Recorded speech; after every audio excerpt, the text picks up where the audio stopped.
Hello दोस्तों, इस channel का नेम है मनमोहन सर क्लासेस। आज हम बात करेंगे यूपी स्कॉलरशिप। यूपी स्कॉलरशिप का क्या सीन है, कैसे फॉर्म फिल करना है, क्या एलिजिबिलिटी है, ठीक है, क्या-क्या डॉक्यूमेंट्स लगेंगे, वो सारी इन्फॉर्मेशन आपको इस पीपीटी में मिलेगी, ठीक है। आपको इसका पीडीएफ भी मिल जाएगा।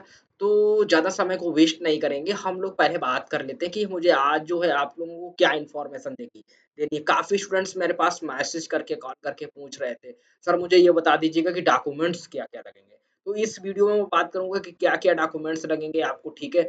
और जो है कितना स्कॉलरशिप मिलेगा, ठीक है? डॉक्यूमेंट्स कितना स्कॉलरशिप मिलेगा, तो ये सारी इन्फॉर्मेशन मैं आपको इस चैनल पर दूँगा। अगर चैनल पर नए हो दोस्त, चैनल को सब्सक्राइब कर लो। यहाँ पर आपको स्कॉलरशिप की हर एक इन्फॉर्मेशन मिलेगी। स्कॉलरशिप अगर आप नहीं फ़िल करना चाहते तो आप हमारे यहाँ से फ़िल करा सकते हैं। ओनली बहुत कम चार्ज रखा गया, ओनली ₹50 रखा गया। आप अपने घर बैठे अपना स्कॉलरशिप हमारे यहाँ से फ़िल करा सकते हैं। कॉन्टैक्ट नंबर भी मैं वीडियो के डिस्कशन में दे दिया हूँ, व्हाट्सएप ग्रुप दे दिया हूँ। आप मुझे कॉल या मैसेज भी कर सकते हैं, ठीक है? थोड़ा मैं यहाँ पर भी लास्ट में लिख दूँगा। तो मैं अभी थोड़ा-सा बात कर लेता हूँ यूपी स्कॉलरशिप को लेकर मैं क्या जो इम्पोर्टेंट बात है। सबसे पहली बात है कि यूपी स्कॉलरशिप के लिए एलिजिबिलिटी क्या होनी चाहिए? अगर बीटेक फर्स्ट ईयर में आपने एडमिशन लिया है, डिप्लोमा में, पॉलिटेक्निक में या फिर 12th में की बीएससी में किसी में भी आपने अगर एडमिशन लिया आप जो है स्कॉलरशिप तो आज जो मैं ज़्यादातर से बात करूँ ना बीटेक के स्टूडेंट्स के लिए या ये वीडियो सभी के लिए है दोस्त। लेकिन मैं बीटेक के स्टूडेंट्स के लिए फर्स्ट ईयर के उनके लिए बात करूँगा। सबसे पहले अगर देखा जाए तो एलिजिबिलिटी की बात करिए तो या तो आपके पास 12th होना चाहिए या फिर डिप्लोमा। 12th या डिप्लोमा 2 में से कोई एक चीज़ होनी चाहिए, ठीक है? अब डिप्लोमा वाले क्या करते हैं, जो डिप्लोमा करके आते हैं ना, पॉलिटेक्निक है, आईटीआई, ये लोग करके आते हैं ना, इनका क्या होता है, इनका जो स्कॉलरशिप फ़िल होता है, ये सीयूटी का एग्ज़ाम दिए होते हैं। ये भी यहीं से फ़िल करेंगे, आप भी यहीं से, कोई ऐसा कुछ नहीं है, ठीक है? इसके लिए इसकी कोई चिंता की बात नहीं है। अब दूसरा जो आपके पास होना चाहिए, ठीक है, मार्क्स। मार्क्स आपके कितने होने चाहिए, थोड़ा यहाँ पर इक्वल नहीं लगा है। आपके जो मार्क्स है ना, वो 60% होने ही चाहिए, ठीक है? अगर आपके 60% से कम है, किसके लिए?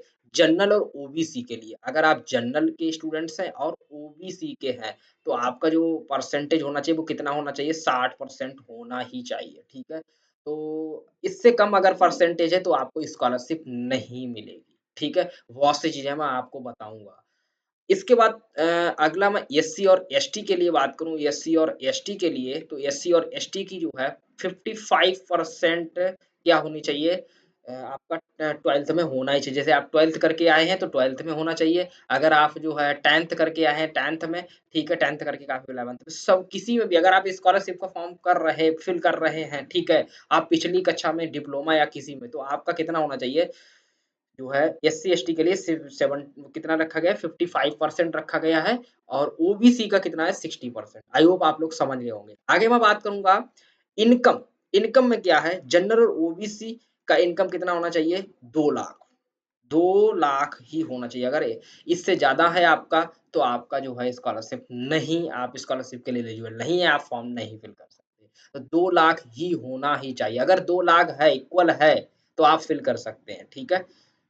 और अगले जो है एससी-एसटी के लिए वो 2.5 रखा गया यानी 2.5 लाख तक आप अपना स्कॉलरशिप फॉर्म फिल कर सकते हैं। इससे ज़्यादा है तो आप स्कॉलरशिप फॉर्म नहीं फिल कर सकते। दोस्त समझ गए होंगे ना? मैं क्या बताया था? सारी इन्फॉर्मेशन समझ गए। अब नेक्स्ट स्लाइड्स में चलते हैं। देखो अगली स्लाइड में हमारा क्या है? मोस्ट इम्पोर्टेंट स्लाइड है, इसको थोड़ा ध्यान से समझें, ठीक है? क्योंकि आपको इसी में ये डॉक्यूमेंट्स आपके पास होना अनिवार्य है, ठीक है? चलो मैं बताता हूँ। सबसे पहले आपका आधार कार्ड, दूसरा आपका 10th की मार्कशीट, रजिस्ट्रेशन के टाइम पर इसी की ही आवश्यकता पड़ेगी। रजिस्ट्रेशन आपका एक बार होगा, ओनली एक बार। अगर आप बार-बार एक ही मोबाइल नंबर से रजिस्ट्रेशन करेंगे, नहीं कर सकते, आपका पूरा फॉर्म ब्लैंक हो जाएगा बाद में। जब आप रजिस्ट्रेशन तो हो जाएगा, लेकिन बाद में पूरा फॉर्म ब्लैंक हो जाएगा। मैं 100% बहुत सही से फॉर्म को फिल करें, बहुत अच्छे से वेबसाइट को अपडेट कर दिया गया है दोस्त, तो थोड़ा सँभल के काम करें, ठीक है? 10th अब अगला क्या है हमारा? अगला है हमारा मार्कशीट, 12th की मार्कशीट होनी चाहिए। तीसरा हमारा बैंक अकाउंट, यहाँ पर बहुत से लोग कन्फ्यूज़ हो जाते हैं बैंक अकाउंट को।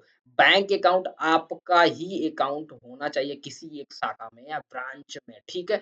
वो भी आपका जैसे मान लीजिए कुछ बच्चों का क्या होता है 2 से 3 जगह अकाउंट होता है, कोई बात नहीं, आपको मैं एक वीडियो दिया हूँ NPCI, how to check NPCI डालेंगे, एनपीसीआई मनमोहन सर क्लासेस आपको बता देगा कि आप कैसे चेक करें।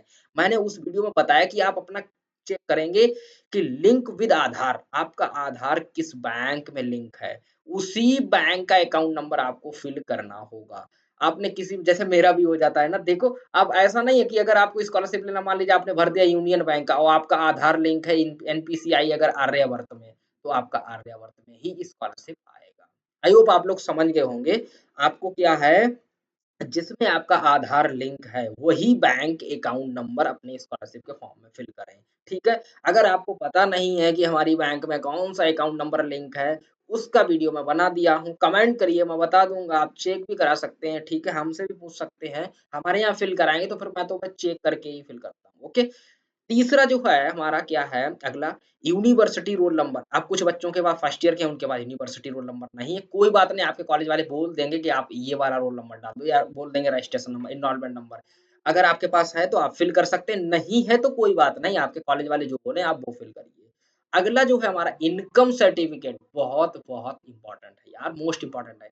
अब यहाँ पर क्या इम्पोर्टेंट है इनकम सर्टिफिकेट तो यार बहुत सरल है सर, लेकिन नहीं इनकम सर्टिफिकेट की अगर मैं बात करूँ ना इनकम सर्टिफिकेट आपके फादर का ही होना चाहिए। अब कुछ लोग कहेंगे क्या मम्मी का लग जाएगा?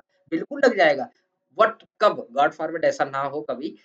मम्मी आपके पिताजी नहीं हैं, तब आप एफ़िडेविट लगा के जो है बोल सकते हैं मेरे पिताजी नहीं है, तब आप अपनी मदर का भी लगा सकते हैं।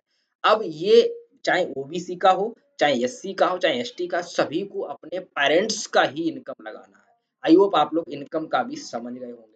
आगे मैं बात करता हूँ कैटेगरी सर्टिफ़िकेट, कैटेगरी जैसे ओबीसी के तो आपको ओबीसी का होना चाहिए, ठीक है? अगर आप जनरल के हैं तो शायद जनरल का कास्ट सर्टिफ़िकेट नहीं बनता है। एससी एसटी के हैं तो एससी एसटी का, ठीक है? तो ऐसे आपको वो जो है अपना कैटेगरी सर्टिफ़िकेट जो है क्या है यहाँ पर लगाना है। उसका रजिस्ट्रेशन नंबर, डोमिसाइल निवास प्रमाण पत्र आपको ये भी लगेगा, ठीक है? इसके बाद फ़ोटो, इसके बाद सिग्नेचर, जेईई मेन में आपका रिज़ल्ट जो आया होगा उसमें आपका एप्लीकेशन नंबर लिखा होगा तो आप अपना एप्लीकेशन नंबर भी देना हमको होगा, अगर मैं उससे फॉर्म फिल कराएँगे तो। इन केस ऑफ हॉस्टल अगर आप हॉस्टल में रह रहे हैं, ठीक है? तो आपको हॉस्टल की भी फीस मिलती है, तो आप अपना हॉस्टल वाला भी यार हॉस्टल वाले बहुत स्टूडेंट्स हैं जो हॉस्टल में रह रहे होंगे, तो उसकी फीस रसीद जो है आपके पास होना अनिवार्य है।